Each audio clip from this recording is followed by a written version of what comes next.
it's something that was really, really cool and neat that I experienced when I was there at some of the meetings. And then a few of the things that unfolded over the past few years is, we tend to think that in the mining space, we try to innovate and try to create new ways of doing things and kind of holding on to the IP or holding on to that idea so that you can have that competitive advantage.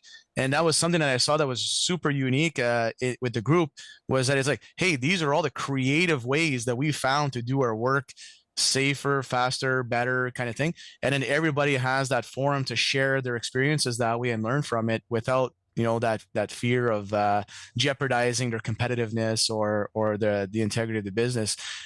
Stephen, did you want to expand on that a little bit, how that innovative challenge came to be and the impacts that it's had on industry so far? Yeah, certainly. That's definitely a highlight. Well, we look at our lessons learned from incidents. We also do a really good job of sharing our proactive measures, and that could be a program, that could be a design change. And what it turned into is actually in our March meetings, which is traditionally held in Timmins, we actually came up with an innovation contest. And there it's the different contractors get up and present their ideas that ideally have come from the people in the field that they've implemented at their sites to make work safer and separate people from hazards. And it's really cool. There's a competitiveness to it for sure. But the whole intent there is, if it's a good idea for us, it's likely a good idea for you. I've seen engineer drawings and prints get exchanged. It's really remarkable in an industry, again, kind of going back to a room full of competitors that really collaborate when it comes to health and safety. And I've actually had people from overseas in Australia make mention of the OMCSA Innovation Contest and the winners, and that's pretty cool. Workplace Safety North is I don't know if they're a partner of ours, but they're the Health and Safety Association for the mining industry in Ontario and forestry. And they actually, every year at their annual conference in April in Sudbury, they give the OMCSA about 15 minutes to showcase these innovations. And that's really cool because it's, again, a wider audience, and a lot of our clients are in that room too. So it really shows off the good work that the contractors are doing and the great ideas that are coming up with. Absolutely. And you mentioned a little bit about overseas and the impact that OMCSA is having on a global scale. Roy, have you seen that? Like, I mean, you've been around the globe a couple of times through your career, I think, right? You've had several projects in your career that touched a couple of different continents for sure.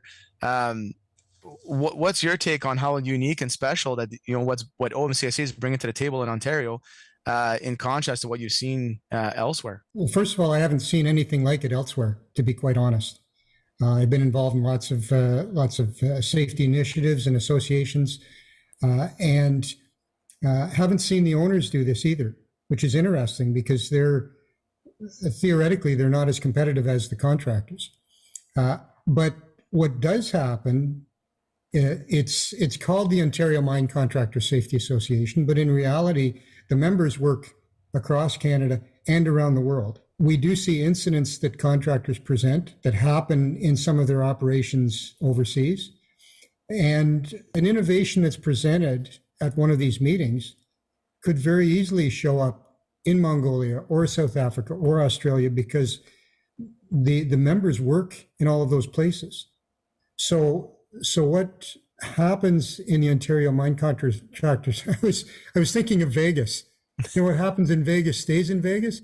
But what happens in the Ontario Mine, I don't know why I thought of Vegas. That's another show, Gus. But what happens in the Ontario Mine Contractors Safety Association doesn't stay there. It goes around the world. And really that's a function of the members who work globally. So that's how it disseminates so quickly. No, that's very cool. And one of the things that I gathered from the meetings as well is that even though the contracting space is competitive, each individual contractor brings a little special something that they specialize at, right? This is something that becomes routine for them. And what I've seen through my career so far is that the non-routine tasks are what kind of gets you, when it comes to safety, because you're just not used to doing that kind of work. So being able to see some of the innovations from groups that do this all the time to kind of give a heads up to people that if they're going to do it, this is something that you might want to consider because we've learned our lesson from those things. I thought that was super special in the meetings as a whole.